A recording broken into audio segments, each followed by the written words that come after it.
Média, porte-parole du gouvernement, Patrick Mouyaya. Bonjour, monsieur le ministre. Bonjour.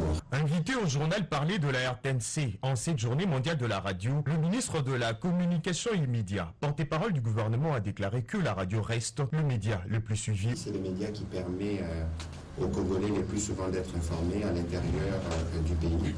Et donc nous pensons que de ce point de vue, il est aussi important, autant on fait attention à la télévision, qu'on accorde l'attention qu'il faut à la radio. Radio et confiance, thématique retenue pour cette 11e édition. Le ministre Patrick Mouyaya, qui tient à la modernisation de ces médias publics, parle de la mise en place d'une combinaison expert, besoin et contenu qui répond aux attentes des auditeurs. Je pense que l'une des réformes qu'on va vite apporter ici au plan technique, c'est de nous assurer aussi que nous donnons une vue à la radio nationale. À la question de savoir sur l'absence de journalistes de la radio nationale aux États généraux de la communication immédiate, le ministre Mouyaya Katembo répond. Je ne sais pas si vous faites une démarcation entre des journalistes qui sont strictement télé ou des journalistes qui sont strictement radio, parce que la télévision nationale a été représentée par son directeur général. C'est le directeur général de la RTNC, donc la radio, qui comprend la télévision. Juste après, le ministre de la Communication et Médias, porte-parole du gouvernement, a profité de l'occasion pour visiter les installations de la radio nationale, mais aussi échanger quelques mots avec le cadre et agent. Ça, c'est vieux, ça, c'est pas nouveau. C'est Africana Palace de Lingwala, cadre choisi pour abriter la célébration de cette journée mondiale de la radio, proclamée en 2011 par les États membres de l'UNESCO et adoptée par l'Assemblée générale des Nations unies en 2012. Ce que je pense faire de la radio, c'est poursuivre le travail que nous connaissons tous. Amener les journalistes à un travail professionnel, parce que nous avons besoin d'engagement vis-à-vis de notre peuple, tel que bien.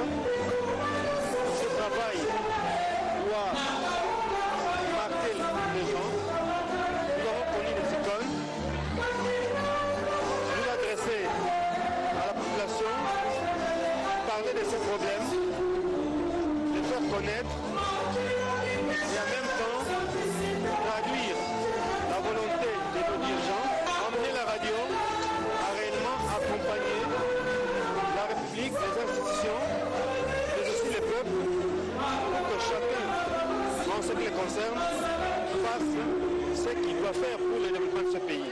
Je reconnais qu'il y a beaucoup de difficultés et les difficultés sont faites pour être résolues. Progressivement, nous attaquerons tout le problème. Nous avons déjà commencé, mais non pas nous lasser. Résoudre les problèmes d'équipement, les conditions de travail, les conditions sociales. Tout cela, c'est notre message. Et avec l'accompagnement de tous, nous allons réussir.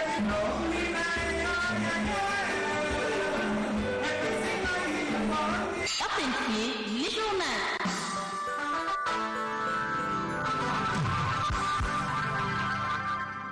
Grand tam-tam d'Afrique jadis, la radio nationale congolaise a perdu son leadership d'un temps face à la concurrence et dictée par le numérique. Il faut compter plusieurs facteurs à l'origine de cette situation.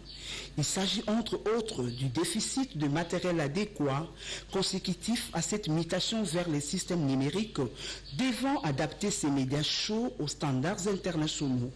Les mauvais castings et les manques de motivation du personnel en sont pour beaucoup. Les animateurs de la radio que nous sommes, on a perdu un peu l'enthousiasme de chercher, d'approfondir, de fournir des efforts pour amener quelque chose de bien à la population. Ce sont les conditions de vie, en fait, qui découragent. Mais il faut reconnaître que avec le temps, la radio connaît quelques problèmes, mais elle demeure un instrument appréciable de communication.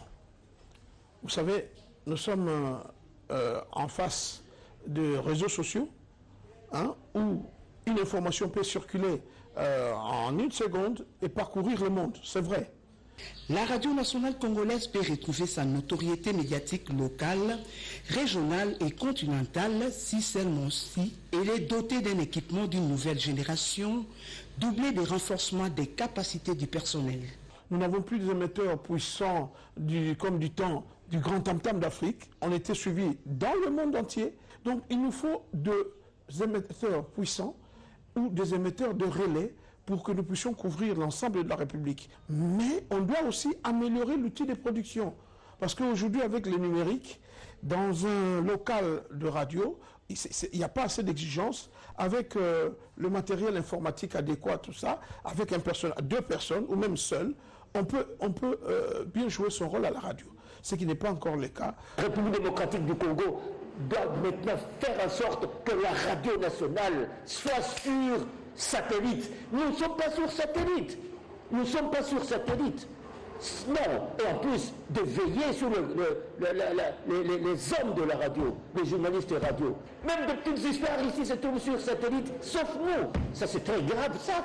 Ce n'est pas une honte que d'avouer que nous avons des problèmes au niveau de la station nationale, au niveau de la radio nationale. Nous éprouvons des problèmes. Ainsi nous lançons un appel au pouvoir public, aux décideurs, au gouvernement, de moderniser notre outil de travail. Toutefois, elle continue à s'imposer dans les coins du pays où seule la radio peut émettre.